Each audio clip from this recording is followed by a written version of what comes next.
Zibai vekule hey vo India kaya Gulf Award ceremony 2026 hunmang hinsinga hunmang theitura somna katong higalom hleme ole kalasak tur hi zoram mangai tu tikhani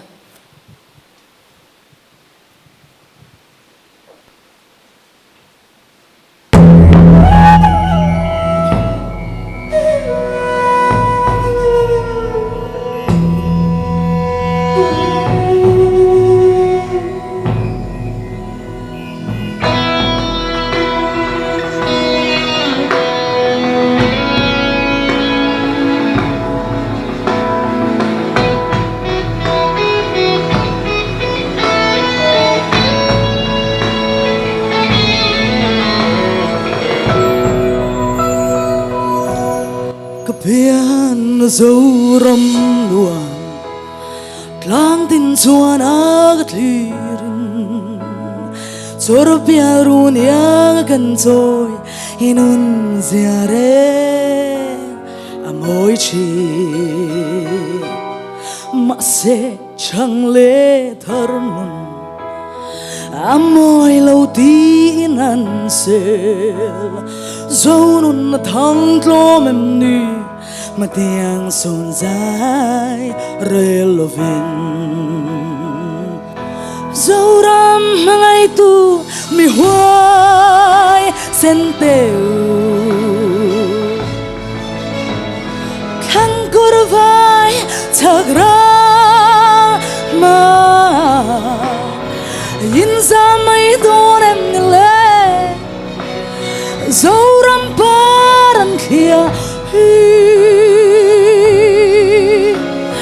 Zamngai lo vala chang da tse Iram le nam hum him na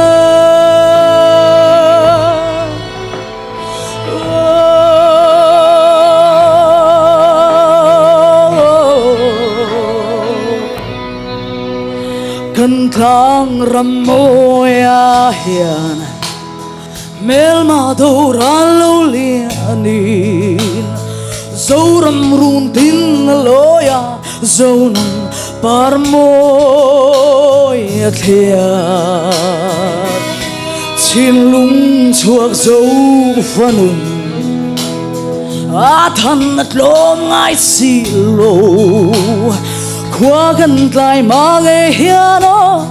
haru chalai wai sente zoram mangai tu mi huai senteu khang kor vai chagra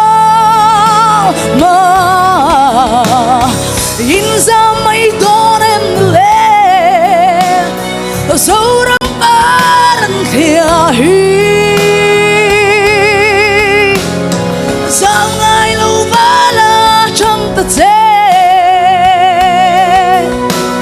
Hiram le nam hum him no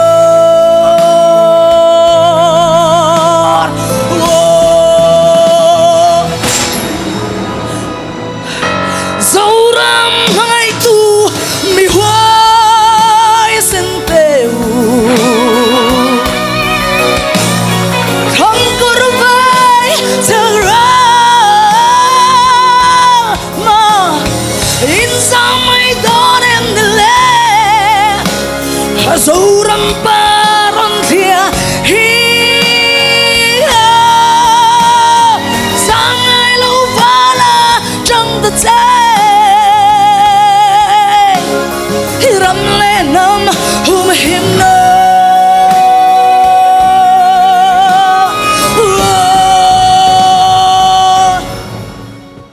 hello ne